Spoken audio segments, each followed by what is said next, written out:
Hello there, team. How are you doing? Welcome to Poddy C episode number 44. My name is Stumpy. My name is Cole. And this is the best podcast on the internet. Now, Cole, we have not thanked our patrons for a little while, and I thought we should just say a really sweet message to them. So do you want to kick it off? Tell you what, I'll start and then you can say what I really mean. Okay. I'd like to take this opportunity to thank our patrons.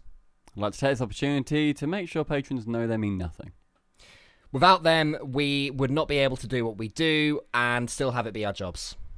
With them, it's even harder. Every single patron, from the $25 a month people all the way down to the $1 a month people, matter. We only respect the ones who give $50 plus, and we're yet to get any of them. If you give one, you are poor and you mean nothing to us. So finally, to summarise, thank you, patrons. Fuck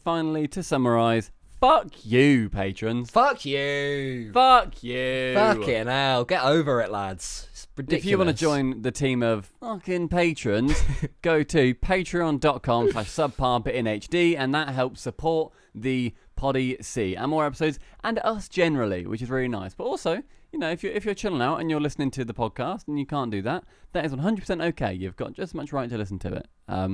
Just do your thing. Do you know what I mean? Share it. Show your parents. You know? Tell your girlfriend.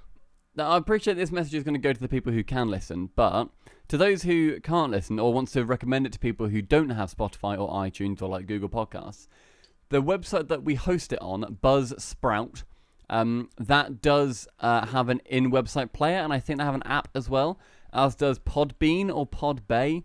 So you can listen to it on there. So if you want to show this podcast to anybody else, you can link it to them via those links. It's not just on Spotify and iTunes. We do just tweet out those links. We've also got YouTube as well. The second YouTube channel. It took us a few weeks to figure it out. I say us, it was you. It took you a few weeks to figure it out because YouTube's bad, lol.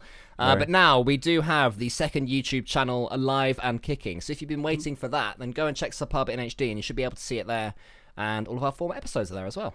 Yeah, it'll be on the main page of our channel. Last night I added it on as one of the recommended channels. Cool.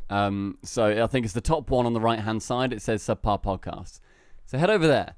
Otherwise, Cole, we've got a hell of a lot of Rocket League to talk about and to go through, and I love that we do. It's not just RLCS right now. There are 10 tournaments coming up. I've already had 2 of them, so we're going to be discussing Codename Cova and Eurocup and what happened in them. We're also going to be talking about the Brawl, and we hosted a competition called TCS, the Swiss Rocket League League. And we're going to be ending it off with another weird place to listen from. I've got an absolute corker with 2 truths and a lie that I want you to try and suss out, Cool Cole. All right? That's a bit you've put in our notes as well. We'll get to this, but you put in our notes that I lost to Metsonoros last time, but I beat him. So let me just... In spirit, you lost. But I beat him. Sure, but spiritually speaking, you lost. I've got a feeling that you're going to be more stubborn. I'll get bored of saying, but I beat him, and then you saying, but in spirit you lost. Probably in about 3. I think you could go all day. So I'm going to be the bigger man and walk away and say, fair enough, Stumpy, you are correct. Yep, and you lost twice. It's incredible. Yep. So we should kick it off by talking all about Psyonix and their planned update for the end of this month. And they put out a blog post, which I just love the fact there's a blog post that says, it's like I saw Sunless reply to it, Sunless Khan, say, you know the announcement is big when there's an announcement post for an announcement. It pretty much summarizes this new Psyonix that we've seen in the last month and a half, 2 months that we spoke about on the last podcast, where they are now so much more communicative than any version of Psyonix that we've ever seen prior. And everybody from the top of the esport, to the top content creators, to the lowly people just enjoying playing the game in Plat 1, surely are appreciating this new version of Psyonix. It is fantastic. Like, they did make this announcement that there is going to be there was an update that came out yesterday as we record this, and probably yesterday as this goes out. I'm sure this one won't take too long to edit this podcast. And it's going to have basically some sort of pre-changes for a bigger update coming at the end of this month, which we'll get to. But before we get to that, Stumpy, let's talk about the tweaks to demos that they brought in content creators to test and pros. That's just more amazingness on top of the already great sandwich that we've been given recently. The first pro that or the first content creator they credited was Rocket Sledge as well, which I thought was really funny to help fix the demos. And basically, they explained the speed system of when you go supersonic, and then when you lose supersonic, and when you can therefore demo and not. And they basically changed it, so there's now a new... It's to do with the angle that you approach the car at. The demoing car, and I think you have to be within a 40-degree angle of them, and you have to target towards their center mass. So long as the front of your car is within a 40-degree angle of their center mass when you make contact, you will demo them. And obviously, provided you're also going supersonic. That's what I've taken from it. There was a really good picture tweeted out this morning by a guy called @PlattyPun, PLATYPUN, and it says the new demo rules, and it's just a really good angle, just saying so long as your force is within the a 40-degree sort of range, going into an opponent towards their center mass, then you will demo them, which is great, which is really awesome. So it's a good change. I played last night. It was weird not getting demos when I had been getting them previously, where you kind of come at them from a side angle, then kind of swipe into them, turn at the last second. But equally, that was always a little bit of a janky demo. So I think this is much more robust, and it makes a lot more sense, and hopefully makes them more consistent. I haven't actually played Rocket League since this patch came out for reasons that we'll get to later, involving a very hot motherboard that was smoking at an inconvenient time. But I trust the fact that these changes have been tested by people who are very at or near. Yeah, I mean, I think there was Turbo Pulsar on there. There was Sizz, who's a coach still for NRG. There was Mertzy, I think. I don't know. There's just a whole bunch of people from. Oh, there was also Leth as well. So people who are very knowledgeable Rocket League pro players and people in the scene who just know how demos should feel. It's not, it's not some bloke from Psyonix that is that's Diamond 1. It's like, this feels right to me, because there's a big disparity. So the people that were testing these is Rocket Sledge, Lethamir, Musty, Rocket Science, also known as Halfway Dead, Horari Hellfire 2, something that I hadn't actually heard of, but he looks like he's a fella that sort of is all over the subreddit, and so he's, I guess, somebody who's sort of got the scientific knowledge behind him. Turbo, Rizzo, and Sizz. And the fact that they have also credited them in this blog post shows that community side to them again. We were watching the RLCS Season 1 Grand Finals the last day as an event that we're doing on the last Saturday of every month. And we watched that at the end of May. And it was the Rumble update. And it was... who was it that came on stage? It was Jeremy Dunham. Jeremy Dunham, that was it. And he came out and was just like saying a load of things that are important to the community. He was saying, this is amazing, we love this. At the time, he gave his love to Shalthis, who was recovering. Yes. And then he said that he made a stripper joke on stage, saying that I thought Golden Boy, when we'd be on stage, we had dollar bills thrown at us. Jeremy bloody Dunham. Jeremy Dunham. Son. Yeah.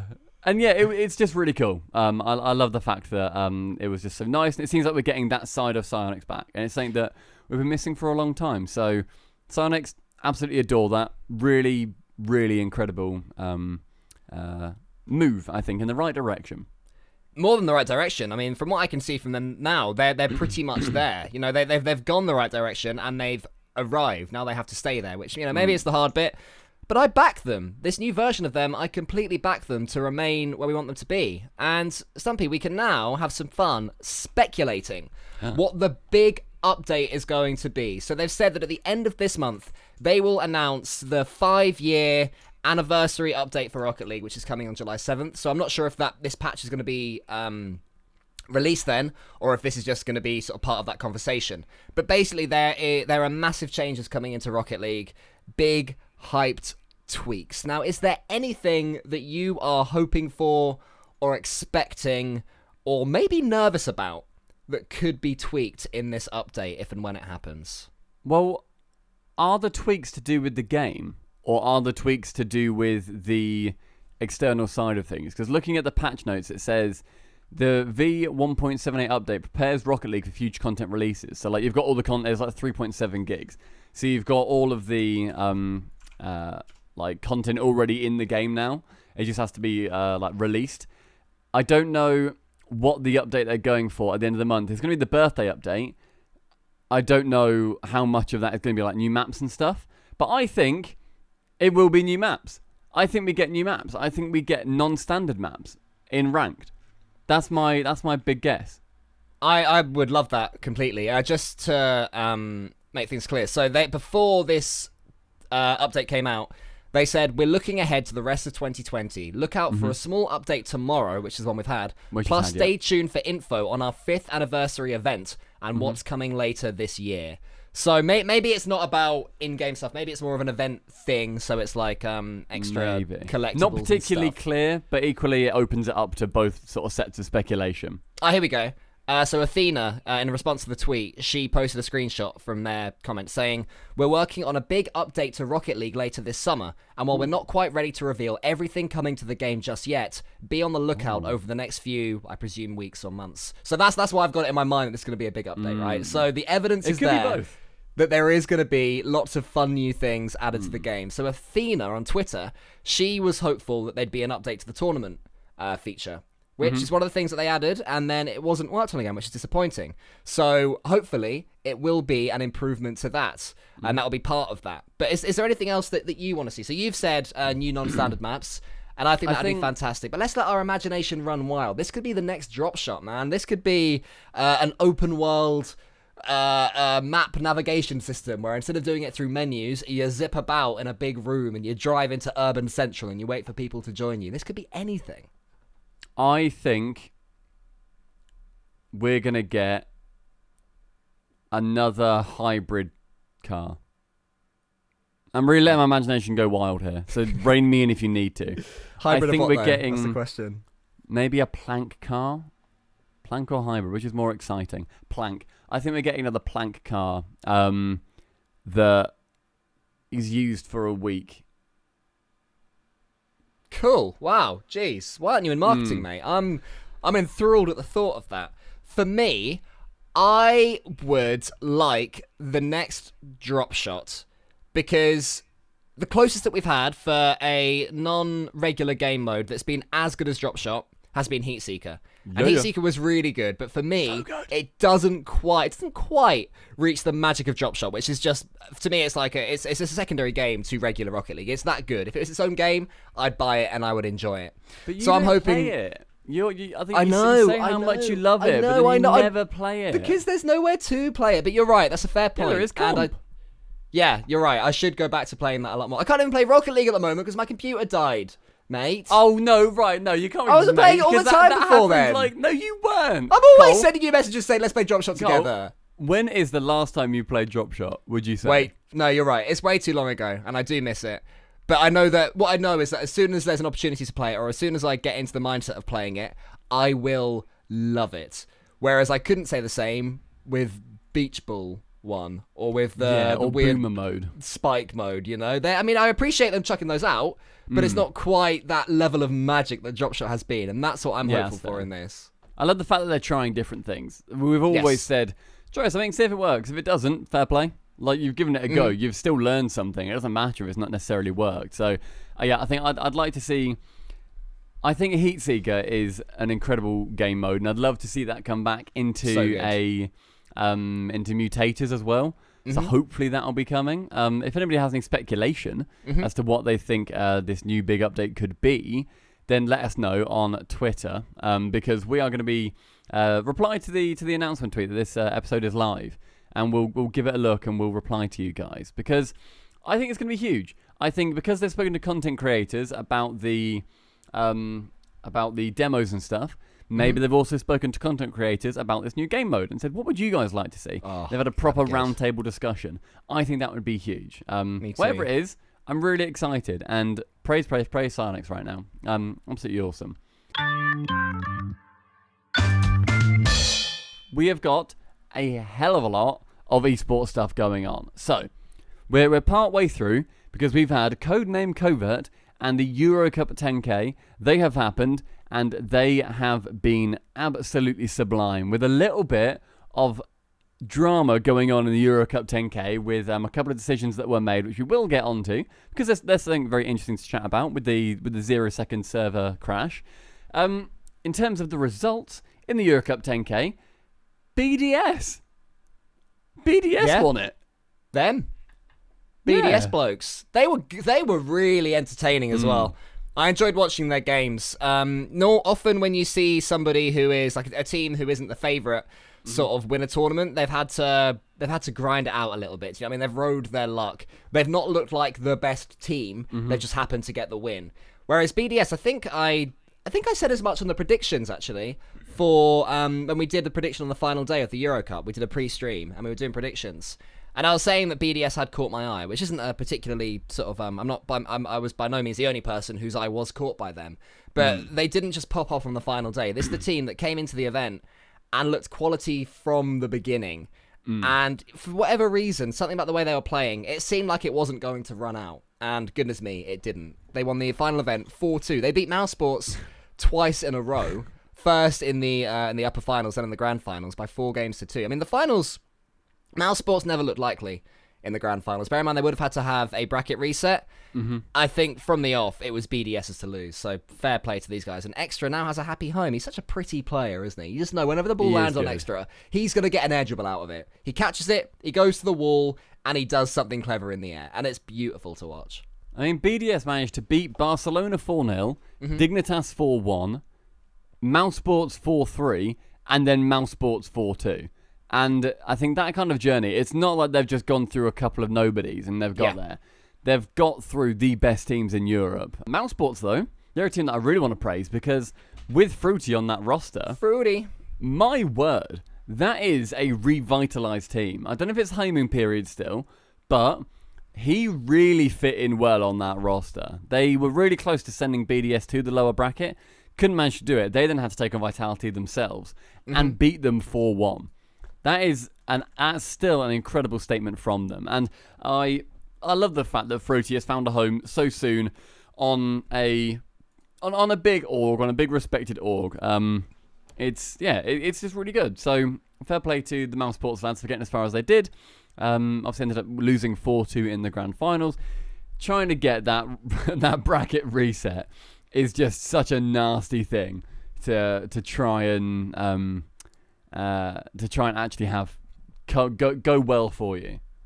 I feel like with Mouse Sports, when Scrub was first replaced, or when Scrub first left and Arju came in, I remember Scrub Killer on his stream was saying that Speed looks more comfortable with Arju than he ever did with me, with Scrub, right? Since then, Mouse Sports have been so up and down, and in, not turmoil, but they just never really had a happy third, ever since that happened. And I think that that's a big reason why Speed has, he's made no secret of the fact that he's not loving his Rocket League at the moment.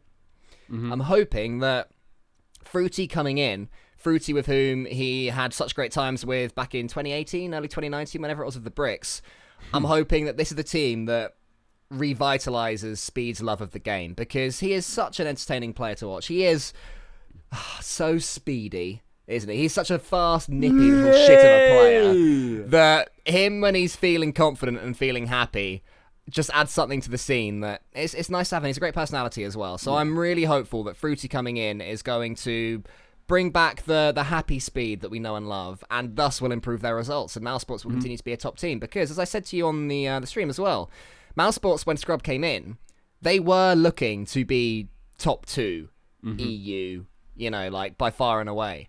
And it never quite happened, but Cooksir and Speed are a duo that, with the right third, do have that potential. Definitely. So maybe Fruity. It's also lovely as well that if both Oxygen and Mouse Sports improve with the movements of the changes, then that's a perfect roster change. And I think that's what all the players would want from those two teams respectively. I mean, you've got a lot of the roster changes going on. We're going to get onto the NRG, Squishy, Cloud9, everything that's going on right now. So that's another roster move that's obviously occurring. But in terms of Euro Cup, there was a decision that was made where, if you guys didn't see it, basically in Game 5 of Mouse Sports versus BDS, Mouse were losing 3-2 in that game, 3-2, and it was a 0-second play where Cuxir hit it onto the backboard, and then the server died, right? The server just went down for maintenance. It stopped. And everyone was like, oh my god, how did Cuxir miss that? That's insane. That's just a double tap. And then everyone just starts driving in circles. And it's like, oh, right. How do we resolve this? Yeah. It was a pretty big moment because it had never happened before. It was Lethamir, who was obviously running the tournament, James Bott and Marky on stream discussing what should happen. And there is no way you can decide that to be fair. That is the worst situation that maybe if it was a game 7 overtime or something and that could have been the winning goal or whatever, but just the context of it, there is no way that you can decide that and everybody's happy. And there was a big discussion going on. It was all done on stream, which is something that I wouldn't have personally done. I think at that point you need to take it off stream, sort it all out, and then sort of, I think, make the decision. But Lethamir obviously wanted to make sure that everybody knew the thought process, wanted to see that he wasn't just sort of saying something for the sake of saying it and saying, yep, this is what you do. And I get why he did that, definitely. I think I definitely would have done it differently. Do it off stream because people are always going to argue. It just saves headache. I feel just get it out the way. Say yes, this was happening. Talk to the players, see what they see if they're happy with the resolution. And basically, it came down to it was so weird. The ball was rolled to Mouse off a kickoff at 5 seconds left, and right away, Fruity and Speed just drove into each other and just bumped each other. That then wasted about 2 seconds. Then they tried to then get it across the halfway line. And then one of the BDS players comes in and just hits it on the floor and game over. And it's like, oh. It was so pathetic. Oh, it looked so funny. That's that done then. But you can't figure it out because how do you decide who has what boost? Do you try and position the players where they were and let Cuxid go for the double tap again? Is that fair? They need to start from the beginning of the play? Because BDS were defending for about 90 seconds at that point, and they'd done so well. Where did the game cut out? Speed was brought on to show his shadow play of the event, where it showed him scoring the double tap, but the Lethamir made definitely the right decision and said that goal cannot be allowed because when did the players disconnect? We don't know. We can't see it. Would they have got it? How much boost did Monkey Moon have or whatever? We can't see if he would have defended it. So it was a horrible situation to be put in. I do not. Every TO watching that did not envy Lethamir in that moment. Speed also moaned after the restart had happened that all of the Team BDS players had 100 boosts, but it's like, right, so were you not going to let them get boost? Is that then part of this new sort of mini game that we've invented after respawning? James made one comment that really made me laugh as well. He said, when he was sort of discussing it with Leth and Marky, he said the one thing we don't need is a passive-aggressive tweet from Speed. I was like, yes, James, you tell him. Call him out before it happens, because Speed, you can tell the cogs were turning. He was about to type something out on Twitter, and I don't believe, unless I missed it, that he did say anything too sort of passive-aggressive in the end. I think he accepted that it was a bit of an impossible situation, which it was. And esports is esports, and no matter how good the netcode is, there'll always be janky shit in key moments of online events. Sadly, I feel that with COVID, that is just something that is going to happen. It's not perfect, but it never can be perfect. And I think Speed actually put out a really good tweet.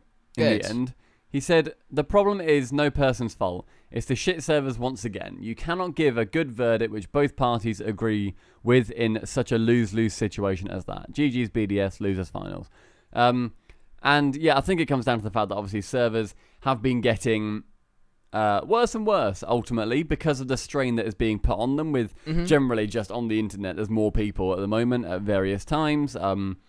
It's something that has been a problem that's been brought up to sites multiple times, and it's something that they are obviously getting around to fix. I always find it funny when on Twitter they announce a new like a bunch of items or whatever, and then people reply saying, "Can you not fix the servers?"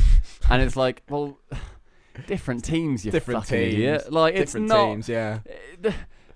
The art team aren't moonlighting as like server devs as well. No, they've got their job and they're doing their job. Like, come on. I love the fact that the admin controls, though, have been given to your Lethamirs and to your Dazarins throughout these, so they can actually sort of go back, and to Johnny Boy, I presume, as well, for Salt Mine 2. Yes, yeah. So they can actually go back to the exact moment. Because I believe... Really did he have that in Fusion, Johnny, or is that a new thing? I know that No, I don't think he had it in didn't yet. Fusion. He's only got it in... he was doing it last night, because he's got a copy of it, and he was doing... I think it was part of like the Sunless. No, it wasn't a Sunless. Yeah, he show had the What was it, the the Sunless squad show series. match? He had the squad series. It was Scuff Station That was versus it. Yeah. Linkuru. Disunified or something. Yeah, that sounds right. Yeah, which was really fun. I enjoyed watching that. But yeah, just having, I think, a load of content creators have those controls, it just makes everything just run smoother. I think it's just like another thing just to get out the way. Like that version exists. Just let them have it. It seems more professional as well. Do you know what I mean? If there's 6,000 people watching and the tournament organizer is making the players wait for 3 minutes because the disconnect happened at 2 minutes left or whatever, it looks a bit. It can look a bit unprofessional. Whereas now, when you see them just zip about in the menus and say this score is this, move it to this time on kickoff, yes, boom, go, and suddenly that air of professionalism, as much as it can be, is returned. So yeah, good. Yeah, I like it. So there was also, along with Eurocup 10K, there was also Codename Covert that was hosted by Dazarin. And I want to make sure that the praise for that overlay dough, was absolutely beautiful. I love thematic broadcasts where at every level the theme is stuck to that color palette, the sort of blocky industrial style that he went for. It was there in game. It was there as part of the stat sheet after a game, which I love the fact that was custom as well. It was there for the webcams. It was there for interviews. It was just visually an absolute treat. It was by J-Ski, was part of the team, the guy who does a load of the decals as well for the esports teams that don't have decals yet, and also the World Cup teams. The Olympic teams did them as well. Teams. And the design was absolutely phenomenal. I really liked it. He also was changing it a little bit from day to day, just for little things. Like on day one, at the top of the scoreboard, it just said it had the big letter C for covert, and it looked a little bit out of place. I was like, why is there a C there? Does it look weird? And the next day, he then made it opposite colours. So it was white, white background with black text, so it sort of blended in a little bit more. And it said covert underneath it. And just a little bit of a change like that made it fit in so much nicer. I didn't realise that. So visually, absolutely incredible. Yeah, no, that's great. And I love the fact that the tournament organisers now have the capability to do that using stupidly clever code. I don't know if it's backers mod or official or what, but some way stuff. Is it a backers mod thing? Some way these magicians can make their events look exactly how they want them to. Because also, hopefully, Psyonix are looking at these, and for future RLCS broadcasts, for future official Rocket League tournaments or Psyonix tournaments, they'll think, actually, thinking about it, the thing in the bottom left, the scorecard, is a little bit updated. We could do this instead. We could take this idea from Codename Covert. Or they might say, we don't want to take this idea from Codename Covert, but we'll do that. It's basically pushing it's evolving the way these broadcasts look. It's improving the UI bit by bit, adding more ideas to the conversation, adding more imagery to the pool, and hopefully that means that for you and me as idiotic end viewers, there'll be more and more unique things that we can see and enjoy. So everyone, again, is a winner. I don't want to say that it was started on our stream. I don't want to say that we sort of pioneered all of this. But sure. our mod, Dan MB, as far as I'm aware, he created the first version where you can have because they are web overlays, where it's a backers mod plugin that takes all the game data. You then add it as a web overlay in OBS, and then that's then obviously broadcast. I think it might have been... I don't know, because somebody in our RL Esports channel on our Discord, discord.gg/subparbitnhd, they shared, it was some Asian tournament going on, and it had like anime avatars and all sorts, but which obviously Fisho Kid loves them. Fisho Kid does love them, and he sent us one as well. But it was just after TRLCS, so I don't know if they took our idea or if they were doing this from, well, not our idea, but like took what we did and did it themselves, or if this was something they were doing before. But they had the boost indicators at the bottom. They also never went first person as well. They never went in-game cam. They completely had it sort of floating around, which is very odd. But it's interesting to see how Rocket League events are broadcasted differently around the world. But anyway, so we may not have been the first to show boost indicators. I am not sure. But we were For certainly every one of the player on the pioneers. pitch. Yeah, at the same time. Yeah. That's what I'm saying. Like at the bottom. Which Covert did not do, which I found very interesting. It's something that I really love. I've not been able to watch a tournament where it's got that because I've only hosted a tournament where it's done that. So I'd like to see how it is for a viewer. It's something that I'd love to see just in Rocket League generally. It makes it much more obvious which broadcast you're watching as well, because just like in CSGO, Blast Pro Series, they have their own look to it, where it's a bit more garish, it's blues and oranges. Then you've got your ESL, which is a lot more down-toned. But everyone can do their own thing with web overlays as well, so... it's something to consider, and hopefully we'll see more of them for different tournaments. My dream is to have each player's boost over their heads, because let's say that Squishy's just lost the ball in attack and is being counted on. Squishy's boost count doesn't really matter that much, because all he's doing is dodging backwards, right? But if his overlay is always on the screen, then it's still there. Whereas if you have it above their heads and you see a little Justin sort of floating up, but he's barely got any boost above his head, then you'll know that that player that's actually involved in the play only has about 10%. So that's my theory of what I think would be perfect. If above their heads, as well as their name, it had like a little bar going up and down. But equally, it might not work. But for any clever people listening, that's my idea. Feel free to take it. I think that could look cool, but I also worry that then you've just got a lot of clutter on the screen. It might be clutter, that's moving around loads. But I'd like to see it, because it would be good to be able to look at a player immediately and see how much boost they have, rather than ultimately looking at a player and then looking at their name on the bottom right corner or whatever and seeing how much boost they have in that case. Be something that's interesting if it is possible, because that then, at that point, it's not just an overlay. You are then having to change data in-game, which this plugin currently does not do. It just takes data and displays it differently. So as far as I'm aware, that is a completely different kettle of fish. Mate, all I can do is a big old meaty shrug. I don't have the foggiest.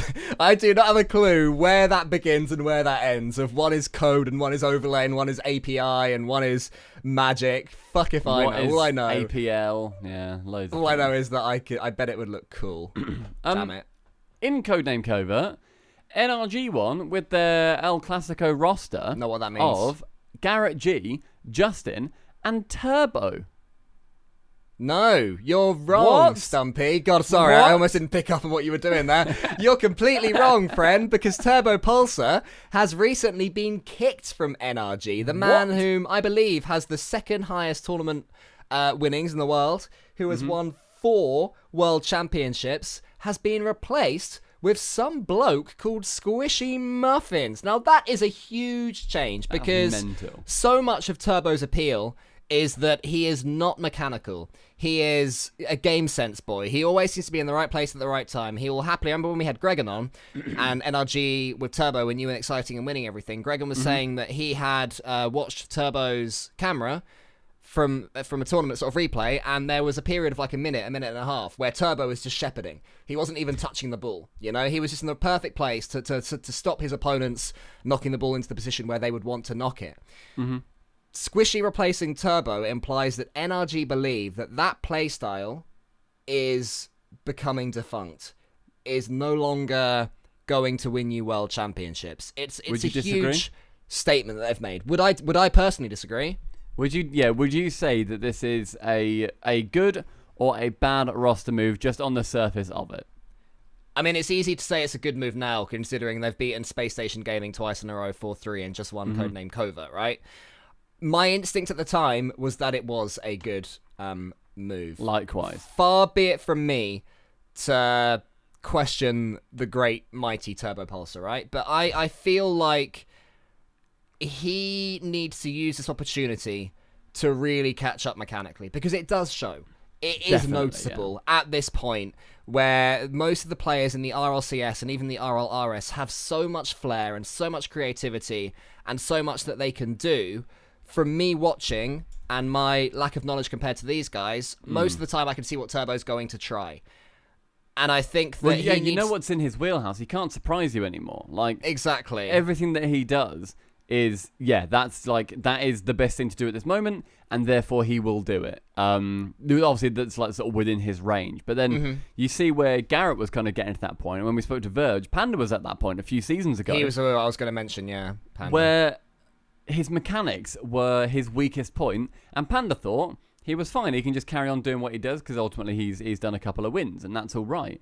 But this should be a point where Turbo now goes off and grinds his mechanics. It won't be fun. He will be losing quite a lot, and that's all right. But you just need to bring up your mechanics to a more acceptable level. Positionally, he's an absolute dream to have on a team. Like when he was with Randy Gibbons' River Rats, the fact that he got them to, I think, the grand finals or the semi-finals of a DreamHack. Semis, yeah. Yeah, got them to the semis with Classics and I think Corrupted G at the time. And it's like, the fact that he can do that just by being positionally strong is absolutely absurd. And I don't think the fact that he's been kicked from NRG is going to discourage him at all. I think it's going to light that fire that needs him. It's going to be the opposite, where he's going to come back and become scary again. He said as much on Twitter. He said that this is by no means. I think he, in those Twitlongers, the first word is always like giving up ... and then read : Twitlonger. He did a Twitlonger and it sort of baited the fact that he was going to give up and retire. I think it was like retirement ... And the Twitlonger was like, he softly called out Justin and Garrett, but that was very quickly sorted out, and they're friends again, which I'm happy about because they were such good friends and they were a wholesome team. But he also said that this is by no means going to be the end for him. He is going to go out and grind and try and make sure that everybody knows that he is the one that was the most important member of that team. So thank God for that. In my opinion, what Turbo Pulsar needs is an Astral. Which you mentioned Panda, right? Panda's mechanics improved so much, and Verge was explaining to us on this podcast that Verge said, look, Panda, time to do a 1v1 flip reset game against Astral. And Panda was losing 17-4, it was horrible for him. But slowly, that 17-4 turned into 15-6, and then that turned into 11-7. And gradually, Panda improved to the extent that now, mechanically, Panda is very good, I would say, at RLCS standard. And also, he's still got his eye for passes above what anyone else has got. But now, I remember when we played with Panda, what surprised me the most was how he could force angles of his touches. Like, you and I love to pass, right? But we can generally see when a pass is coming. Panda, he'd be going for a ball, and the natural angle would be to put it into the far corner. So I'd be in the middle thinking, I'm free now. And he'd somehow do a flip reset, force one, and then sort of flick the ball towards me in the center. And I'm like, holy shit, I didn't see that coming. Which, scaled up, is where I think Turbo has started to drop, as you said, where he is that predictable. So I'm hopeful that he goes off and he finds his Astral, and he comes back and we're like, holy shit, Turbo is mechanical now. Because how fucking great would that be? It'd be so Turbo good. busts out a double flip reset on the first day of the next RLCS. Against NRG. Oh, mate! The thing is, like, one thing that I found so funny about Panda is that on his streams recently, he's been practicing musty flicks, sorry. And so he's been going for them often. He was shit at the start. He couldn't get it. But he was just doing them in free play over and over again. Try them in game, miss them over and over again. Now, when you see him go for a musty in the game or in his on his stream, then he is probably gonna nail it because of how much he's been practicing them. I need to actually gift him one sub because he did manage to score one, I think, in one of the games that in one of the tournaments. Because I promised him that I would. If you got a musty flick in one game of this tournament, then I gift him a sub, and he did. So fair play. Is this Fusion you're talking about? Yeah, I think it was Fusion. Yeah, because he got the assist, didn't he? He got the musty flick assist. Yeah, which I think counts. I think that counts. Completely. Yeah, I remember you were trying to worm your way out of it in the class. I was like, no, that counts, mate. In a high-profile event. Because I said a goal, but I reckon I'll be generous. I said a musty flick goal. He didn't get that. But he's been doing them on the stream. I like the fact that he's been practicing. Good. There are more events going on that we will quickly go through as we get on this podcast as well. There is Gold Rush 3. It's back, baby. There's been an announcement on the Gold Rush Twitter after it was acquired by Wisdom Gaming Group. And the Gold Rush, the entire style of it, is going to be returning. As far as we know, in an online format. Yes. But still, that very fun. If you guys haven't seen Gold Rush, because it was, I think, like the end of 2018 that the last one was, it was basically Beyond the Summit before Beyond the Summit in Rocket League, where it's a load of Rocket Leaguers, content creators, casters, pros, go to an Airbnb and they do a competition and they have a really fun, good time. It was founded by James Bott, Stranger Stranger, and Furtive Raccoon, and it got acquired by Wisdom Gaming Group, and they are now heading the entire thing. So hopefully that's going to be big. It's going to have lots of good personalities on it. I don't know how it's going to work online, but, you know, I think it'll be bloody fun. It is going to be bloody fun. It's also not going to be called Gold Rush 3. It's going to be called Gold Rush Revival, which I think is a great name. Good name. Which they have sort of tweeted out to announce finally that thing is going to happen. And just the overwhelming vibe from everyone on Twitter is that, as you said, it's the right event for the right time. You know, I think that there is... I mean, we're going to get to this later, but there's so much negativity in the world. There's so much shit happening that more and more Rocket League and Rocket League esports is an escape. Definitely. And I feel that Gold Rush is the perfect event to offer us that escape, because it will just be a bunch of the top Rocket League players hanging out and playing Rocket League and doing ridiculous stuff with their cars. Yeah. And that's what I want to see. I want to see the good players do ridiculous stuff with their cars, because I also bloody fuck love around. I love the fucking around. Rocket League has got incredible personalities, and the more opportunities they get to fuck around, the better an event is going to be. It's why the content as part of BTS was so good, and why nobody remembers that NRG ended up winning BTS. All they remember is the Mafia games that went on. Because the personalities that I think a lot of people don't necessarily appreciate, that we are very lucky to know in Rocket League, where we have hung out with a lot of the pros and the content creators. It's so good. And it's something that should be shown off, because we are one of the best esports out there for personalities and people. In the casting scene as well, we've been to... last year, we went to Las Vegas for a thing that we worked. Then we flew to LA, because we thought, fuck it, we'll go to LA for a bit. Why not? This will be fun. And we were very, very kindly given a sofa to sleep on by Wavepunk. And we stayed in Wavepunk's house for a week. And we visited the RLCS studio. We did. And when we went out for barbecue at this really nice place in LA near the studio, with all of the RLCS casters, and we didn't talk about Rocket League that much. Like, it was obviously like on our minds because it was during league play of season 8, I suppose, and we were just chatting about stuff and things, and it's so nice just being able to like talk to people and really explore everybody's personalities. Jorby is incredible and hilarious and so clever. Yeah. Holy shit, he's clever. Achieves is also incredibly clever, incredibly funny as well. Everyone else is so wholesome. Gibbs was there. There was also Wavepunk, was obviously very virtuous, and we had some really, really good conversations with him. We had a really, at Wavepunk's house, we had a really philosophical debate in his hot tub about like religion and life. For about like an hour. We did, yeah. It was just really nice, because it was like in LA, we were having beers, just wet in a hot tub, just chatting, shooting shit, and I put on so much weight. It was great. It was wonderful. Honestly, it was so good. I can tell you the day. It was RLCS season 7, and the day we were there was April 14th, 2019, because it's the day that Dignitas got utterly smashed by Renault Vitality 3-0. They lost 3-1, 3-0, 2-1 in OT. And I remember the guys were casting it, and everybody else was sort of like near the desk. We were chatting with Gibbs and that at the desk as it was happening, as the other casters were casting, yeah. And we were all like, what on earth is going on? Dignitas, what? They're not winning. What? This is crazy. Because they'd already lost to Barcelona the week before. So and they lost to PSG 3-0. It was the 3-0 against PSG. That was the mental one. They lost the first game 7-2. They lost the first game 7-2, and then 2-1 overtime in Aquadome, and then 3-1 in the final map.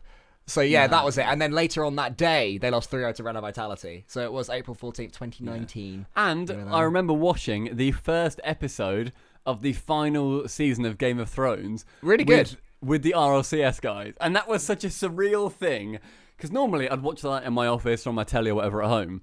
But like, to be in LA, watching it at 6 p.m, and just staring at a load of boobs on a screen, looking to my right and just seeing Jorby. I'm just like, this is a very surreal moment, and I think I'm okay with it.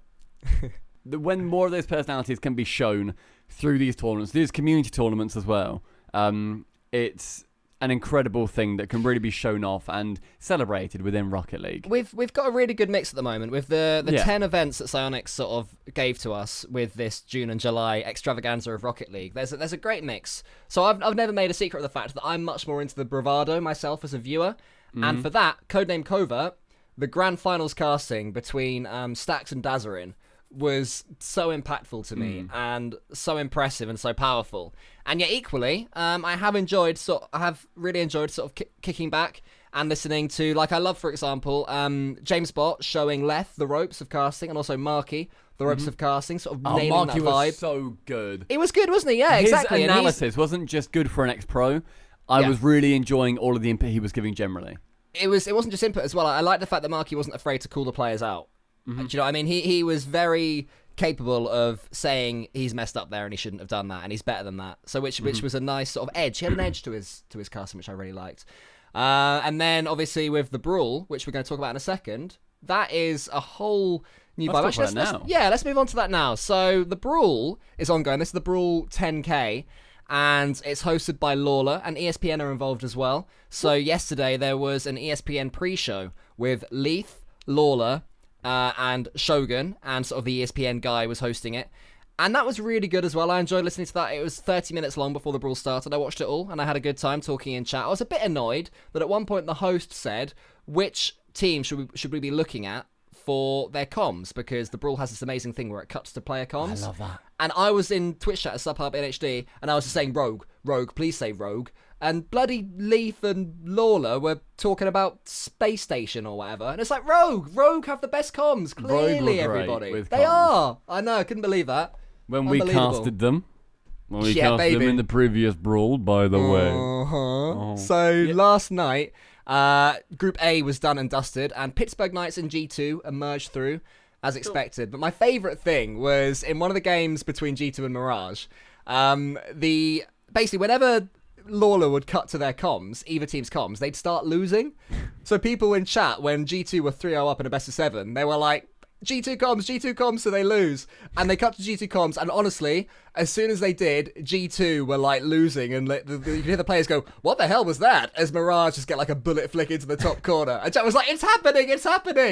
They did manage to bring it back to 3-2, but sadly, the power of the comms curse didn't take it to a reverse sweep. But it was really fun seeing that sort of unfold.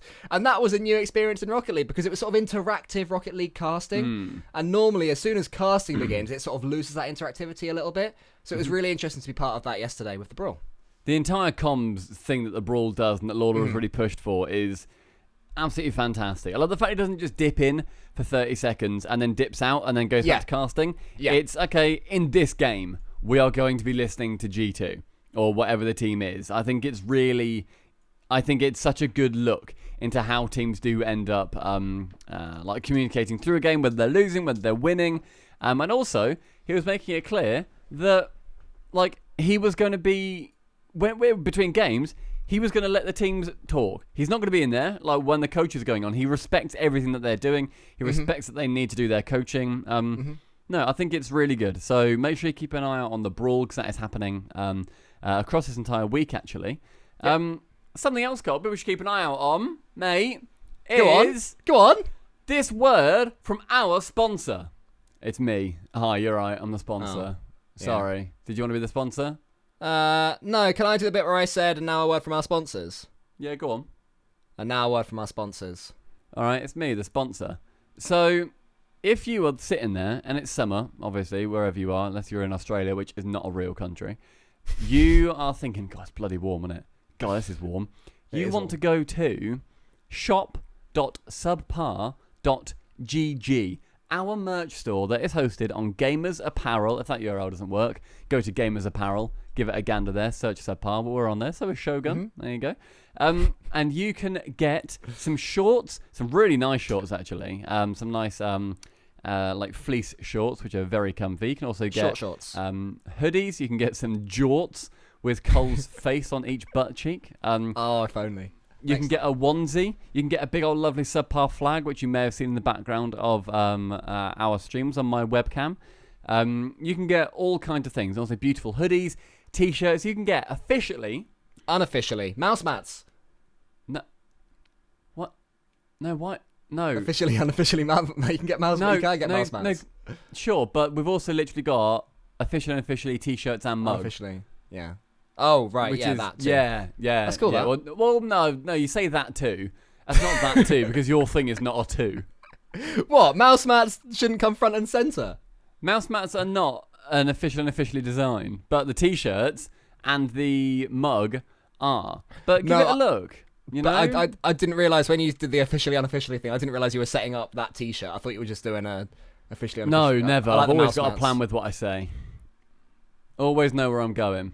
So, that's so untrue. If you have a look at that store and you see anything that you like and you do end up purchasing it, also be worried that in terms of delivery, there's COVID going on still, so it will be a little bit longer than usual. I think delivery at the moment is around 6 weeks, so still a little bit off. But if you do end up getting anything from our store, make sure that you let us know on Twitter. We would love to see anything that you end up purchasing. If it's one of the awesome backpacks, if it's a pair of joggers, or if it's shorts or a mouse mat, like Cole really wants. Yeah, a mouse mat. Just let us know. All right, Cole, let's get on some good vibes. All right? We need some good vibes going on, mate. Because, we do. Yeah, there's been a lot of rough news, isn't there? Yeah, basically around the world, shit's fucked. Let's be honest, everyone. It's going to be not news to anybody listening to this that stuff is really messed up. Certainly more so than it probably ever has been at any point in our lives. And I don't think that we're going to hide the fact that last week, Stumpy, you and I were a bit down. Like when I listened back to the edit, we weren't our usual bright, happy selves. And I'm not ashamed of that. I think that was the tone. It's important to realise, yeah. Exactly, that we needed to be in there with. But, you know, things have... We need to make sure that we are... And when I say we, I mean all of us listening to this... We are celebrating our own achievements and enjoying the positive things that are happening around the world and in our lives. So I think that we wanted to have a section where we just spoke about the good things that are happening to us and also invited you guys to share the good things that are happening to you. So we'll go in a second. But before then, if there's any positive news that you've had, maybe you've had a promotion at work, maybe you've had a child which is healthy, maybe you ate a really nice croissant, like it was the perfect amount of Nutella that you put in it. Croissant. How is it said? Croissant. Is it though? Croissant. Croissant. Oh, hang on. No, yeah. Croissant. Mate, it's like Gireus. It changes every time I say it, and that's just how it is. It's Yoras. Yeah, I'll say Yoras now as well. Also in Marky and James were asking, how the fuck do you say Yoras? And he was like, just like Jorius. And he's like, no, but we've said that, and everyone's having a go at us. Anyway, So, I wanted to share some good news that's happened to us recently, and also to ask you guys to let us know on Twitter anything positive that's happening to you or your friends or your family or whatever. So for me, yesterday, because my computer has died, which is a story that we said we'd get onto that we never actually did, but basically my computer's died, lol. It set itself on fire. It did a little bit. The motherboard just went poof. And my girlfriend and I, we spent a good 5 or 6 hours over the last couple of days basically decluttering the spare room that we have, which is next to my office, which is always meant to be her room. And it occasionally sort of went, say there was like 60% clutter in there, it would go down to 30% and then gradually go back up to 60, just because if you don't do it completely, it's just going to be like, oh yeah, just chuck it in there.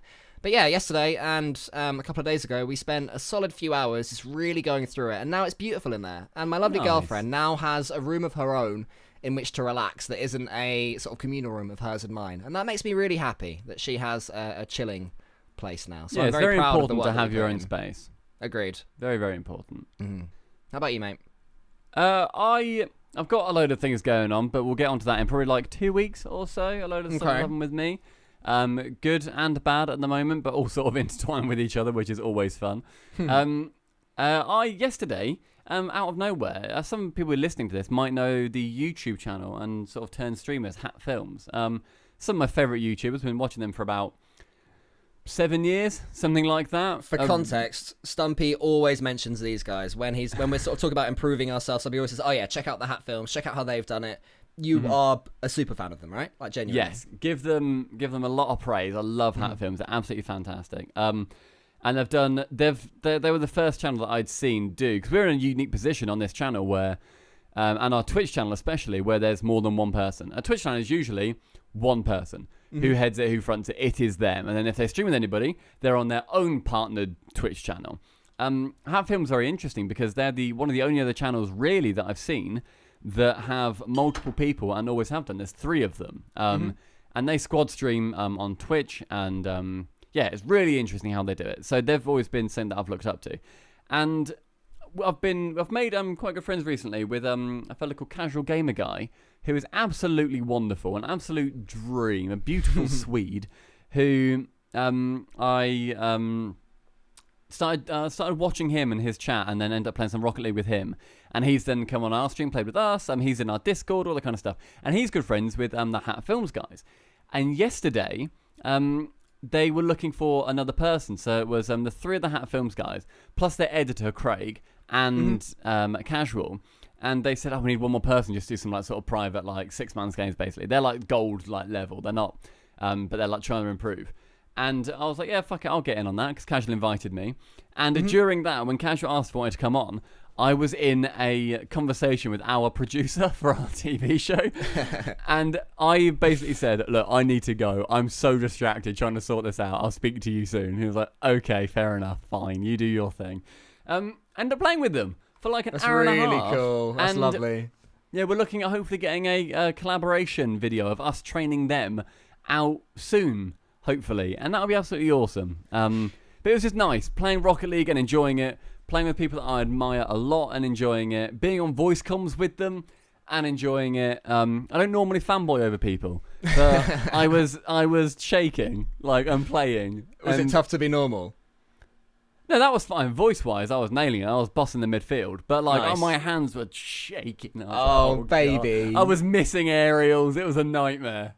Mate, when they hire you and they say they come and they poach you from Subpart NHD and get you involved with them, I will wish you the best. I'll make a tweet saying we wish at Stumpy Goblin the best as his new team with Hat Films. Subpart NHD will continue to sort of, grind Strive out to be the best. shite. Yeah, exactly. I'm happy to be a feeder club for you, mate. That's really good. I'm really happy that you did well. Yeah. Well done. It was lovely. Well done on cleaning your room. Thank you. Honestly, it was such a big thing. It was like, we kept saying, we'll do a little bit this day, a little bit that day. And then a few nights ago, I was like, right, tomorrow morning, let's just do it. And sometimes you just need to. Did it. Like, you just need to look at it and be like, yep, okay, we just need to do this. You can't keep putting it off. So no, nice. if you guys have anything that's happened to you that you want to share, something that you've not been able to talk to your family about or your friends or something you think is only like sort of a gaming achievement, like, oh, I finally got all the trophies in this game, let us know. We would really, really like to know the positives that are happening right now. I think that'd be lovely. To end this episode, I have got another installment of Weird Places to Listen From. Hey. That's weird. So, the place that I found today, when I was looking through our statistics for our last episode of the Poddy, episode 43, I found a place called Shafter. I'll take the bait. California. Shafter, I hardly knew her. Very good. There is an actual place called Shafter. There are 3 listeners that are from there, so if you're one of them, how you doing? Have a meet-up, lads. Have a Subpar fan meet-up. The 3 of you. 2 meters away, obviously. Of course. The city is located 18 miles west-northwest of Bakersfield, and it's a city that is proud of their agricultural history, Cole. Interesting. Yeah. Okay. So they like their farms and their tractors and that? Yes. Yeah, they do. So they're well into it. I'm on their wiki page right now. They've got, education-wise, they've got the Shafter Education Partnership. They've got the Shafter Learning Centre. And the record high in Celsius that they have ever had was in July of 2011, I think it means. I think that's what it's saying.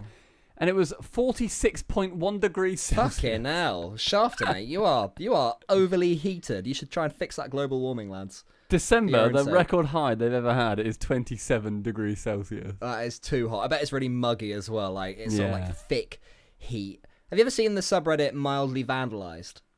No. It's where people make slight changes to something just to really change the meaning of it. So you know how you have signs saying "to let" outside houses. If you put one I between the T-O, so it says toilet. And there's a great opportunity for some mild vandalism with shafter. If you scrub out the little horizontal bit in the F, you'll be left with sharter, which would be nice. That would be nice. Yeah. Don't vandalise though. No, don't. I'm just saying theoretically, you know. Yeah. But vandalism is bad. From Charter, California. Charter. Cole, I want to do mate. 2 truths and a lie with you because See last if I time can you win lost twice to in a row. Metanoris. No, I didn't. I won. I won You against lost Metanoris. spiritually, all right? Deal. So, fine, Cole, whatever. Yeah. I have 3 facts, wink, here for you. One of them, though, is a little bit of a red herring. Why are you still winking? Wow.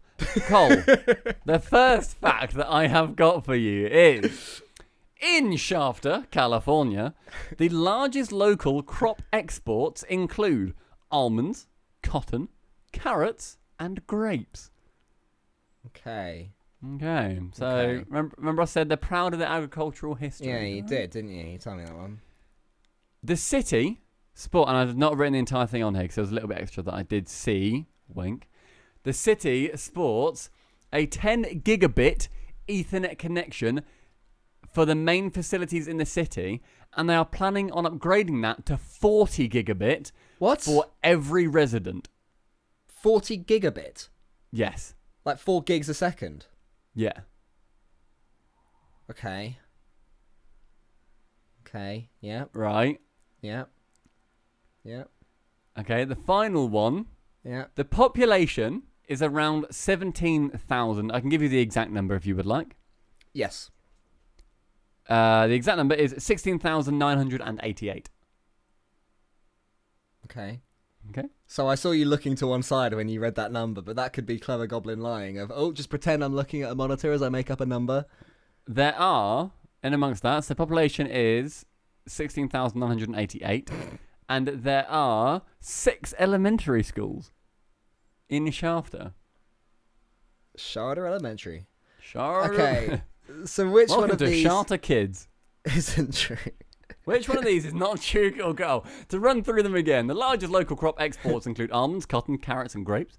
The city sports a 10 gigabit Ethernet network for the main facilities in the city, and they're planning on upgrading that to 40 gigabit for all residents.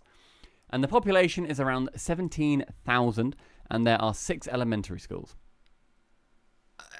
If the city has 17,000 people, that's a frickin' tiny city. Mm-hmm. So do I believe that it's a frickin' tiny city with tip-top bloody internet that also loves exporting crops? So this, all 17,000 people, when their kids are at one of the 6 elementary schools, they go and do some farming, and they're farming the carrots and they're farming the cotton. Oh, there's an almond, chuck that in the pot. Meanwhile, they'll go on like www.howmanyalmondshaveyoufarmedtoday.com to track their stats, and that'll load in a split second. That is not a long loading time. I can tell you that the population was apparently, I've just seen at the top of the page, wink, was in 2010, was 16,988. So we might have topped 17,000 by now. The estimated for 2019 is 20,401. Ah. Oh, okay. We're actually top 20,000. Wow. Mm-hmm. Yeah, I they've think done well. that They've got a the website, shafter.com. Don't make a typo there. You'll end up somewhere very different. I think that the internet one is a load of rubbish. Okay. Why? Why do you think the internet one? Because these are a bunch of fucking yokels, mate. They don't have internet. They don't even know what the internet is. What? They send their kids to some shitty elementary school, and then they go and mine some almonds. They don't know what the internet is. They probably don't even know almonds. They don't even know what Rocket League Esports is. I don't know how they found this podcast. Probably take about 4 days to download from it. There, mate. Yeah, and in 3 days' time, when this finally comes out for them, they'll probably be really angry at what I'm saying because their internet speeds are 10 megabytes or 10 megabits per second max. Would you like to know the answer? Final answer. I already do. Final answer. One of the true ones is the largest local crop exports include almonds, cotton, carrots, and grapes. Respect.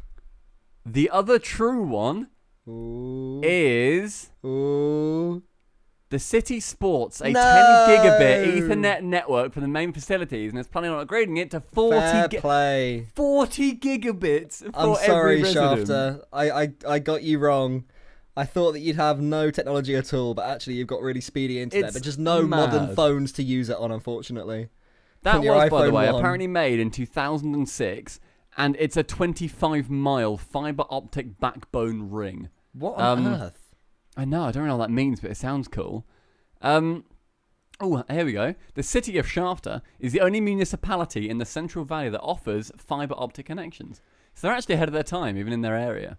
If you broke your back and the doctor said to you, look, we can give you the normal sort of therapy, we'll put a cast around your body, or you can have a 25-foot fiber optic backbone ring inserted into yourself, well, which one would you take? And you ask for more information, and the doctor says, I can't tell you that. That'd be telling. That'd be telling, he says. Okay, that'd be telling. Right, interesting way to... Okay. Yeah, I reckon I'd go for it. I'd be speedy. I'd be like racing stripes, mate. I'd be loving life. Give me a new... The population is around 17,000. I can tell you that much. But there are only 3 elementary schools. Oh, you're such a piece of shit. That's the check. Because last time, you were really proud of yourself, the fact that you hadn't just tweaked a number. That was a big part of your spiel. And Metanoros and I were like, wow, that's impressive. Impress Metanoros. And you're not... you don't want to impress me. You don't want to impress our 3 listeners from shitty Charter, California. Oh, they can off, you know what I mean? But do have a meet up and please let us know if you are one of them. Yes, please do. Yeah, don't cough on each other. So yeah, that's fun, isn't it? That is fun. Cheers, Shafter. Yeah. Between the years of 1950 and 1960, the population grew by over 100%. They just doubled down. They were like, yeah, let's have. They were from 2,000 people to 4,500 people. Christ. That is Bloody some exponential. hell. That is exponential AF, isn't it? That's big, that. All right. Well, that is episode 44 of the Subpar Poddy C. I hope you all enjoyed it, and I hope that you all go out of this episode with positive vibes, and make sure that you think of something positive that's happened to you recently that you can share with us, that we can therefore share with the residents of Shafter. And we will make sure to cover them in episode 45. We'll see you soon, team. Have a good one.